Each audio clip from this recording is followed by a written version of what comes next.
विद्यार्थी मित्रांनो, गुरुजय वर्ग आणि व्यासपीठ. माझे नाव यश अंकुश कारिक. आज 15 ऑगस्ट भारताचा स्वातंत्र्य दिन. ह्या निमित्ताने तर आपण जमलो आहोत. स्वातंत्र्य दिनाच्या तुम्हाला खूप खूप शुभेच्छा. हे स्वातंत्र्य आपल्याला सहजासहजी मिळाले नाही. थोर शूरवीरांनी आपले प्राणाची आहुती दिली. त्या सर्वांना मी वंदन करतो. मी शिवाजी महाराजांवरून 2 शब्द बोलत आहे, ते तुम्ही शांतपणे ऐकावे अशी माझी नम्र विनंती.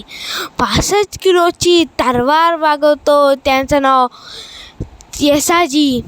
2 शत्रूचे एकटाच धुंतो त्यांचं नाव बाजी. हात तुटला तर शत्रूंशी झुंजत राहतो त्यांचं नाव तानाजी.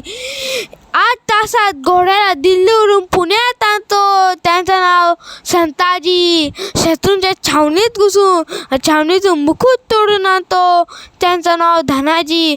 ठाण्या वाघाला उभाच फाडतो त्यांचं नाव संभाजी. या सगळ्यांना एकत्र करतो आणि स्वराज्याचं तोरण बांधतो त्यांचं नाव शिवाजी. जगातल्या प्रत्येक राजाच्या दरबारात स्त्रीने नाचगाणी सादर केली आहे, पण जगातला एकमेव राजा असा की त्या राजाच्या दरबारात कधीच स्त्रीने नाचगाणी सादर केली नाही.